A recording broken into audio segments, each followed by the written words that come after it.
Alright, greetings students, YouTubers, and everybody else watching me. So this is in preparation for our Zentangle magazine multimedia project or mixed media project. So basically what I'm going to do is I'm going to select an image that I find interesting and I can be creative or expressive with the imagery. So I'm thinking I'm going to cut out the hair and do some interesting Zentangle hair, and then I'm going to have some interesting background as well. So depending on your image, you can use a razor blade like this, X-Acto knife, or you can use a pair of scissors depending on what's available and how detailed your image is.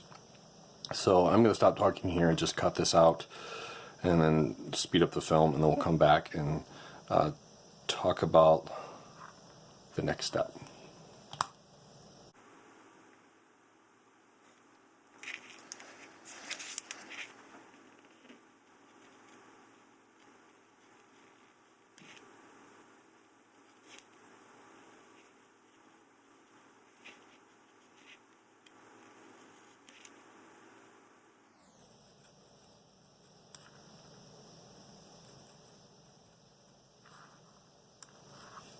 I'm going to cut this out, and here it is. So you guys, okay, so I cut this out like this, and I'm going to use this in my sketchbook just because I like to work in a sketchbook currently. And so we're going to flip open some pages here, and we'll find a page here.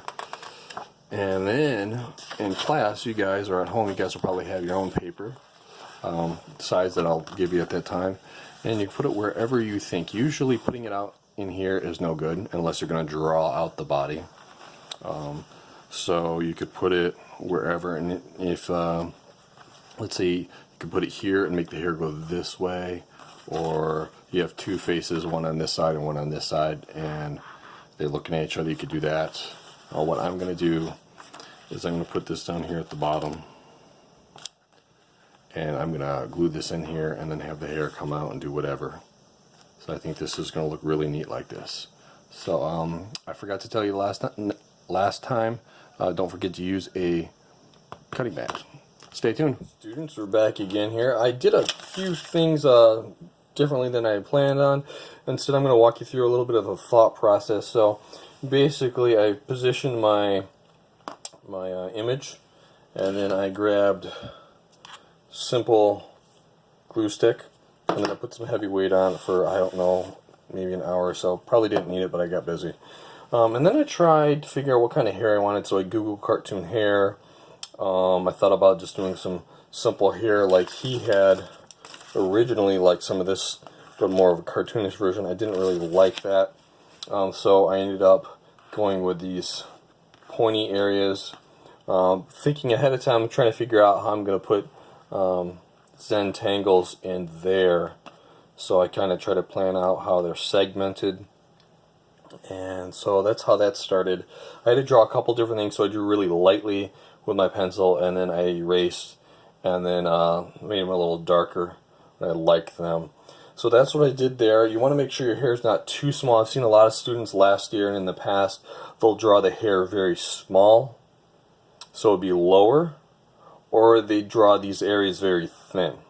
If you're going to make a mistake, it's better to make them larger, because then you'll be able to put your Zentangles in there, and it'll look a lot nicer. Remember, in art, if you're trying to do something, it's best to exaggerate. That way people know you did it intentionally. So obviously hair wouldn't look like this, where you have this hair kind of like this. So I exaggerated it. It could possibly go a little bit larger. The problem is when students make these areas too thin. Like, let me show you real quick. If there's something like, it's way too thin to draw anything in.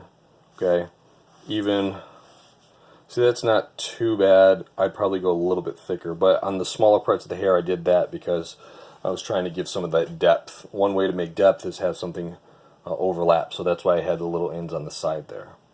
So basically I also added this on, which I thought was really cool because the shoulders kind of cut off, and so I'm not really sure what I'm going to do. I think I'm just going to make a darker version here, and it's just going to be arm to kind of finish that image out. So that's super cool. And then I'm going to decide what I'm going to have here. I'm going to look at this here and it's always good. You definitely need to do this. You need to think out more than just, hey, this is a neat looking picture. What are you going to have your background? And so what I plan on doing here is I'm going to have characters like this. I'm going to Google some characters that I remember and try to add some very, very simplified versions in the back. And the only reason I'm doing that is, you know, I'm an artist, so I'm going to go a little bit above, but that's definitely not something you have to do for this project, but I feel comfortable and confident I can do some of that. I'm also going to try to make it look like things recede into space. Just adding more of those visual elements, design principles, trying to make my art a little stronger. So this is in work in progress, so I will touch base with you again once I get some things sketched out, like locations and such, and then we'll talk about some new Zentangle ideas again. So stay tuned.